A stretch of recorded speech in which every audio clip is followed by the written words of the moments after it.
মই দলীয় হাইকমাণ্ডক আমাৰ খাৰ্গে ডাঙৰীয়া ৰাহুল গান্ধী ডাঙৰীয়াক মই ধন্যবাদ জনাম এইটো কাৰণে যে অসমৰ ৰাইজে বিচাৰিছিলে যে সুদক্ষ নেতৃত্ব দিয়াৰ কাৰণে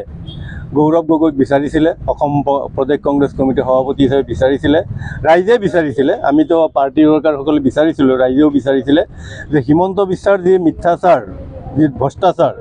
যে এইটো উদঙাৰ কাৰণে বা তাক প্ৰত্যাহ্বান জনোৱাৰ কাৰণে একমাত্ৰ গৌৰৱ গগৈ ডাঙৰীয়া আমাৰ পাৰ্টিত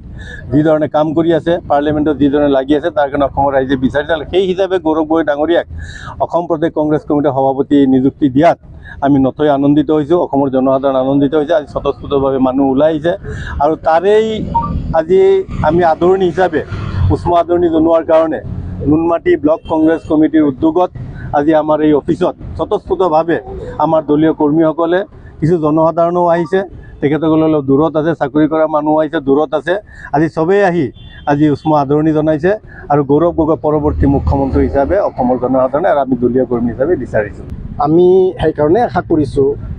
যেতিয়া 1226 খ্ৰীষ্টাব্দত চাউলুং চুকাফা দেৱৰ নেতৃত্বত পাটকাই পৰ্বতেদি আহি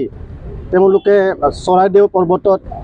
যেতিয়া আহিলে তেতিয়া চাইছিলে যে গোটেই অসমত বিভিন্ন জনগোষ্ঠী জনজাতি বিভিন্ন ভাষা ভাষীৰ লোক অসমত আছিল তেতিয়াই চিন্তা কৰিছিলে সেই আহোমসকলে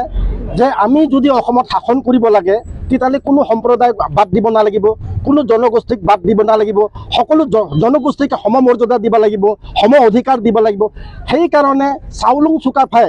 যেতিয়া অসমত দায়িত্ব লৈছিলে তেওঁ সকলো সম্প্ৰদায়ক মিলাই তেওঁ মানে সকলোকে অধিকাৰ দিছিলে আৰু সকলোকে মিলাই চলিছিল কিন্তু বৰ্তমান আমি যিটো দেখিছোঁ এইজন মুখ্যমন্ত্ৰীৰ দ্বাৰা যিটো চৰকাৰ চলি আছে কোনো এজন মন্ত্ৰীৰ তেওঁলোকৰ নিজা ক্ষমতা নাই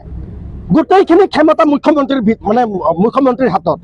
কোনোবা মন্ত্ৰীয়ে যদি কিবা নিজাববীয়া সিদ্ধান্ত লৈছে নেক্সট দিনাখনে সেই সিদ্ধান্ত মুখ্যমন্ত্ৰীজনে সলাই দিছে সেই ধৰণে আমাৰ আহোম শাসনৰ সময়ত আমি তেনেকুৱা ধৰণৰ আমি মানে প্ৰশাসন আমি দেখা নাছিলোঁ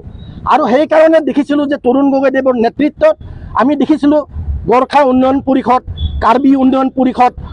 তিৱা উন্নয়ন পৰিষদ তিৱা সাহিত্য শাসন পৰিষদ এই ধৰণে সকলোকে তেওঁলোকে অধিকাৰ দিয়া ব্যৱস্থা কৰিছিলে তেওঁলোকে জানিছিলে যে এই জনগোষ্ঠীসমূহক বাদ দি এই চৰকাৰ চলাব নোৱাৰে আজি দেখিছোঁ যে কোনো এটা মানে ধৰক সম্প্ৰদায়ক তেওঁলোকে অধিকাৰ দিয়া নাই আজি কাৰ্বিসকলৰ ভিতৰত এজন মন্ত্ৰী নাই আজি তিৱাসকলৰ ভিতৰত এজন মন্ত্ৰী নাই এই ধৰণে তেখেতসকলে আজি গোৰ্খা সম্প্ৰদায়ৰ এজন মন্ত্ৰী নাই তেনেকৈ দেশখন চলাব পাৰে নেকি তেনেকৈ দেশ শাসন কৰিব পাৰে নেকি সেইকাৰণে দেশৰ ৰাইজে আজি সলনি বিচাৰিছে পৰিৱৰ্তন বিচাৰিছে যে আহোমৰ ফালৰ পৰা এজন যদি সুদক্ষ নেতা যদি ওলাই আহে সেই আশা কৰি আছিলে আজি গৌৰৱ গগৈদেৱ ওলাই আহিছে আৰু গৌৰৱ গগৈদেৱৰ ওপৰত আমাৰ বিশ্বাস আছে আমি প্ৰতি জনগোষ্ঠীটো আমাৰ জনগোষ্ঠীৰ বিশ্বাস আছে যে তেওঁক যদি দায়িত্ব অৰ্পণ কৰে আৰু তেওঁ যদি পৰৱৰ্তী সময়ত মুখ্যমন্ত্ৰী হয় সকলো জাতি জনগোষ্ঠী মানুহে এই সম অধিকাৰ পাব আৰু সেইকাৰণে আমি বিচাৰিছোঁ যে অনতি পলমে আমাৰ এই ঘোষণা হ'ব লাগে দলীয়ভাৱে যে মুখ্যমন্ত্ৰী প্ৰাৰ্থী হিচাপে গৌৰৱ গগৈ হ'ব লাগে বুলি